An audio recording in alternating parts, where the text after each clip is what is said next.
I would like to welcome all of you to John the Mouse University. I am your professor, John the Mouse. Now at this high-class university, we will be learning lots. And as students of this university, I expect you to engage in the comment section and to use your thumbs up button. Why would YouTubers be promoting Ponzi scams like BitPertit and ICOs to their viewers? I know you're all going to say, not this one, not that one. I'm going to single out a group of YouTube pumpers to try to answer this question. Now, I would like you to keep an open mind as you consider all the video clips and other evidence that I show you today in this long video. First, let's start out with what a Ponzi scam is. Let's ask the Wikipedia. Typically, Ponzi schemes require an initial investment and promise well above average returns. They use vague words such as hedge futures trading, high-yield investment programs, or offshore investment to describe its income strategy. In a Ponzi scheme, the schemer acts as a hub for the victims, interacting with all of them directly. In a pyramid scheme, those who recruit additional participants benefit directly. In fact, failure to recruit typically means no investment return. A Ponzi scheme claims to rely on some esoteric investment approach and often attracts well-to-do investors, whereas pyramid schemes explicitly claim that new money will be the source of payout for the initial investments. A pyramid scheme typically collapses much faster because it requires exponential increases in participants to sustain it. By contrast, Ponzi schemes can survive simply by persuading most existing participants to reinvest their money, with a relatively small number of new participants. More recently, initial coin offerings, or ICOs, employed by and using the Ethereum blockchain platform have been characterized as a new type of automated Ponzi scheme per the Financial Times, smart Ponzis. The newness of ICOs means that there is currently a lack of regulatory clarity on the classification of these schemes.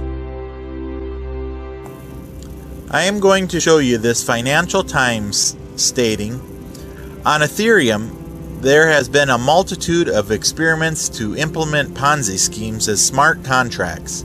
Indeed, 10% of 1,384 contracts with verified code on the Etherscan IO are Ponzi schemes.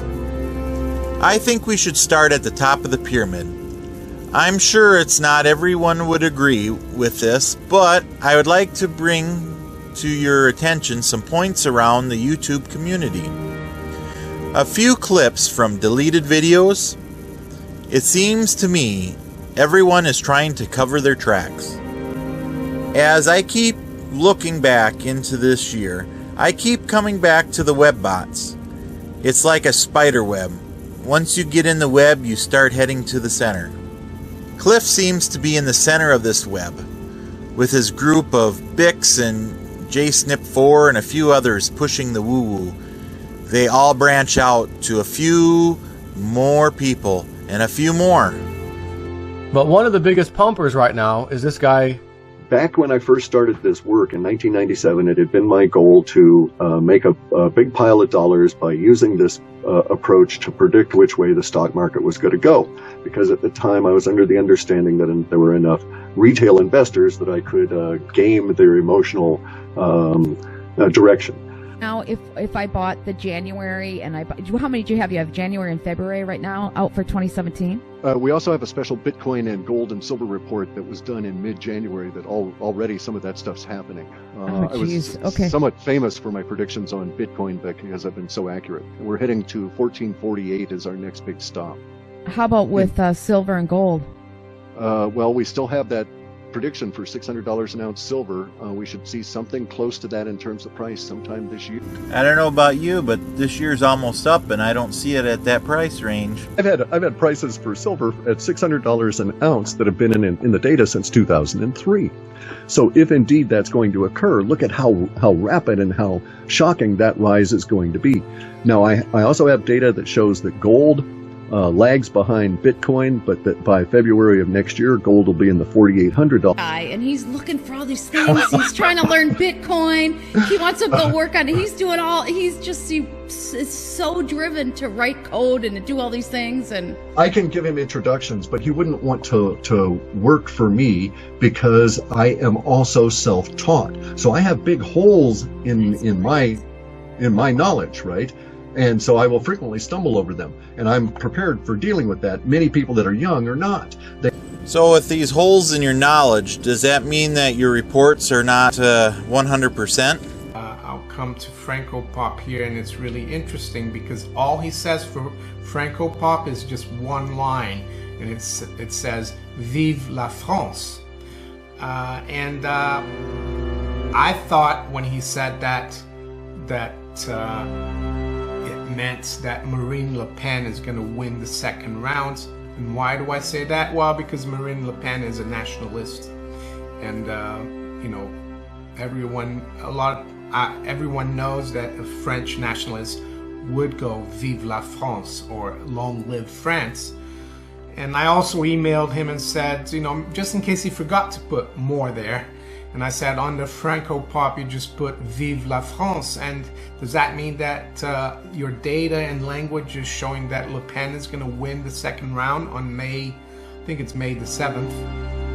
And he said yes. So I think that's very interesting.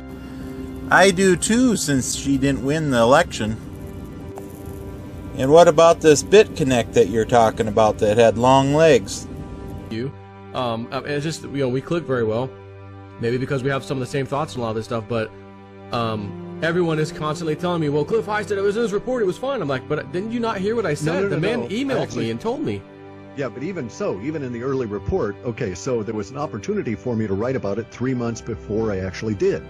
All right, the reason I did write it, but when I wrote about it, all I said was that it had long legs, not that it was going to be, and that it was going to be successful internally, not successful for standing up forever. And long legs, people have to understand that simply means it goes beyond the short-term data into long-term data, not that it goes out decades. Okay, so just because something has long legs in the data merely means it gets into the long-term data type, and that's 3.5 months.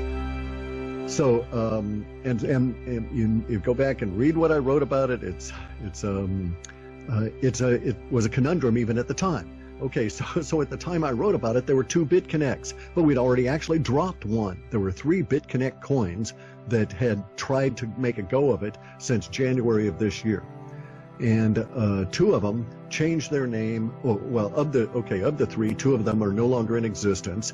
And one of them changed the name. The project changed its name. It was a dating site. It was a dating kind of a thing that was going to be run on the blockchain and all of this. I don't know that they ever got off the ground or anything, but they changed their name from BitConnect.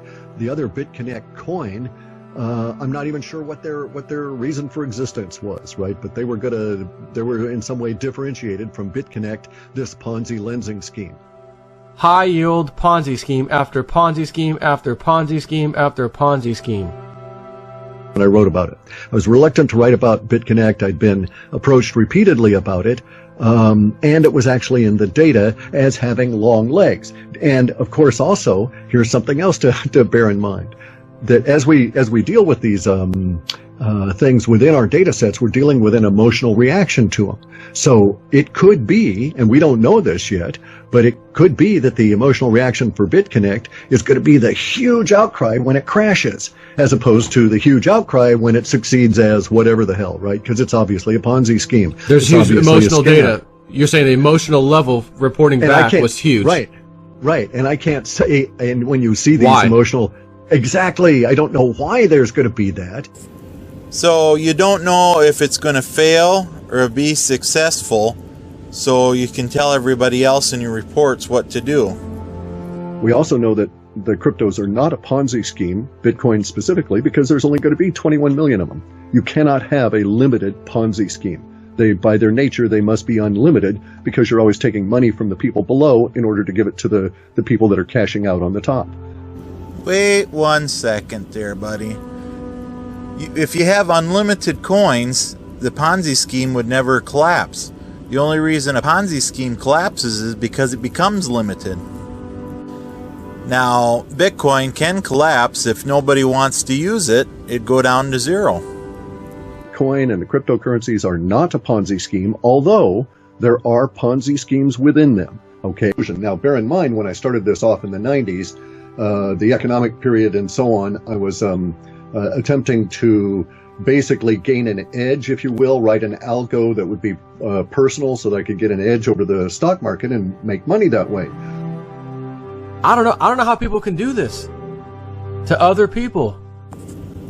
Aren't you doing the same thing with your scams that you've been doing? How about the BitPetite? Ladies and gentlemen, this is the BitPetite website. It's approximately 9:16 a.m. my time, Eastern time. JSnip4. I was number 3. Now I'm number 2. The amount of funds that have rushed in here, essentially using my link, is damn near half a freaking $1 million. Are you effing kidding me? Okay, and this was the 28th, you said, in the morning.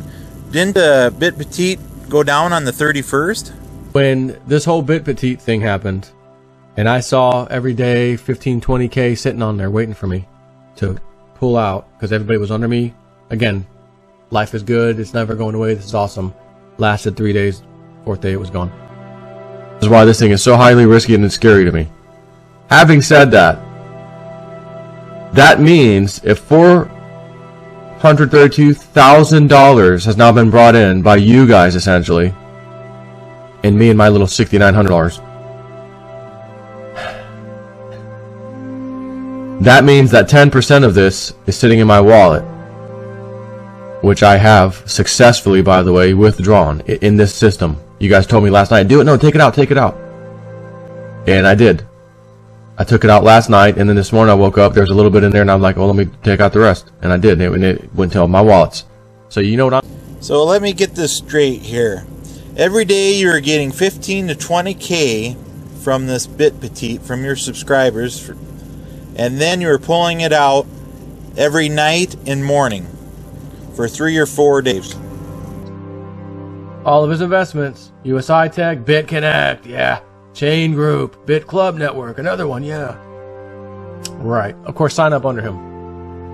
You take all the risk. He has no risk because he's gonna get profits from you. 10% here, 5% there. No risk involved for those who have a bunch of people under them. Yeah, you would know how to do this since you've already done it with BitPetite with your subscribers. What about all them? I don't give a F about anybody. They don't give an F about me.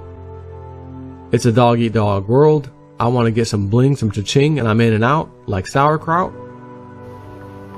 I'm throwing literally a Hail Mary, right? Football. We need one more point to win. I'm throwing a Hail Mary out there. Hopefully one of my guys catches it and we win. It's I love you, man, even though I lost 100 Litecoin. Because he decided to do it too. Now, I don't think everyone was that happy that they lost money on this. But he made a bunch off that little venture we did early on, and I made out too, right? So we're both happy about that. But that's why I was saying, I've got profit here, guys. When I'm telling you I'm putting in 5K, because that's what I said in the video, even though I put in 6.9. Oh, so it was 5, now it's 6.9. Did you even put anything in? What should I do with the cryptos?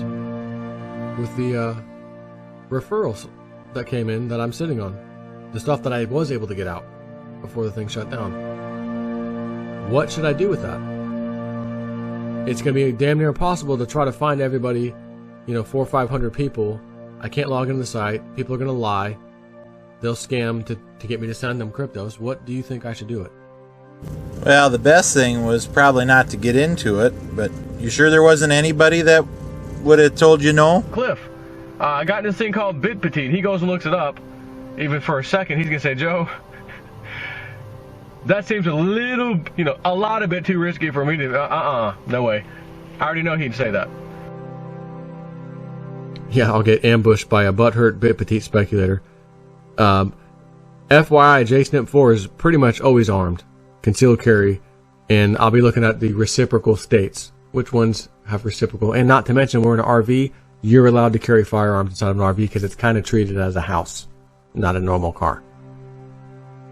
And just in case any crazies, got any idea, thought they had a bright idea. You make it sound like you're going to get ambushed down the road as you're driving along. And by the way, I was speaking with Cliff High, and he kind of led me down this path, if you will. That's issued by all of us, all the people that get involved with it. Cliff's new report is out, and it's an Alta report with cryptos in it, all kinds of stuff. It's called Collected Curious Crypto. Paruski, and he tells you what Paruski means in Russian and why he put it on the front of his report. FastHuman.com. It's $99. I know it sounds like a lot of money, but the amount of money you can make off it is a lot more. Trust me. I don't know how people can do this to other people. If you're interested in the future, go look at. You can have a peek into the future right here in this little report. You can peek into the future. I think a lot more people have lost money than actually made money. If you would have left those 22 Bitcoin,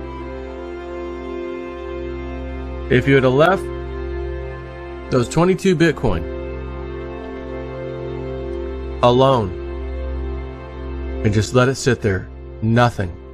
No ICOs, no Ponzi's, no BitConnect, no Bit nothing. Just let it sit there. But what about all that money that you made off the ICOs? And you made a lot off that scam. Not even half of them people came back to get their money because they didn't have the proof. Sean's been there again almost since day one, the first week of it. But I will disclose something. When me and Sean were talking, he said, look, I know you're going to be talking about our coin and whatever, but we want to give you some cloak. We love what you do. We watch your channel every day. But, we know you take time out of your day to do this stuff, and sometimes it's out of the norm of what you plan on doing. We want to give you some cloak. So this was something he had offered before I even did this video. So just, again, first disclaimer I've ever had to make in a situation like this because I knew about it in advance. So most of the time they give it to you after you do the job, huh? And then an update on Salt. Salt had a really big announcement yesterday, and I want to make sure everybody is on board and ready to move if they want to get involved with that one. I'm going to share with you the site, ACC, who are these people? They're from China. When did the site get created? What kind of website are they running? And you're going to quickly realize what I've concluded. She don't know what she's talking about, and she should stop immediately talking the way she's talking about these cryptos, when in fact she does not, and I'm going to prove, she does not know what she's talking about with these things. Yeah, I'm a software developer, database applications, CRM applications, kind of a thing. I wrote my own, kind of like people might be familiar with LogMeIn or TeamViewer. I've got a program that I wrote that does kind of what they do, except you use remote desktop instead. Just a tech guy, basically. Self-taught on a lot of stuff, but I, kind of dive in with both hands and feet and learn what I need to do to get the job done, kind of a thing. So when I heard about cryptos and, which the first thing would have been Bitcoin, I knew how it operated and that sort of thing. And I just thought, So I'm Mark April 9th, 2013. J stand for do solemnly swear that I know for a fact Bitcoin will be destroyed. I'm saying it now. Mark my words. I don't know about this thing, but then I watched it, I paid attention to it, I studied it more, and about 6 months later, I think I completely changed my mind and did some videos on YouTube to say, hey, look, guys, this, I think I got this one wrong in the initial investigation here. There might be something to this, and then since that day forward, I've always kind of jumped on the crypto band. Let me just say one thing, just to make myself kind of clear to everybody. I probably should not have said, Lynette, you're not even qualified to talk like that, That was probably me being aggravated by the massive emails hitting me and people scared to death in panic mode, and me just wanting to kind of, say what I had to say. But she's very qualified with. I look at her background, her financial background, her banking background. She knows what the hell she's talking about. It was really essentially when she started talking about the Bitcoin stuff and didn't understand the forking and all that, which made me think, just like I haven't qualified to talk about this stuff. What is she doing? You know, she's causing panic. Yeah, you don't want it to upset the cash cow. Now, I'm looking at Ether Delta, and I also have HIT BTC. 100. Well, start us off now. We're kicking in to record, and we've got our first 100 frames, so we're good. Okay. Alright, so I have to tell you this story today. I've been getting quite a few emails myself about PayPi. Hey, we haven't heard anything about the pre-sale ICO. It's actually currently taking place right now. It's not ready yet for me to be back in there doing videos, but man, he may not get someone to sign up under him. Can't have that. What does JSnip4 always like to do for his subscribers? And that's not the first, like I said, that's not the first thing that really started to make me not get a little bit upset with Snip and the way he's handling things, you know, the whole golf cart issue, you know, asking his subs for donations for the golf cart. Like, why would you, like, why? I don't understand why you would do that. That makes no sense. Why would you ask your subs for a donation for a golf cart?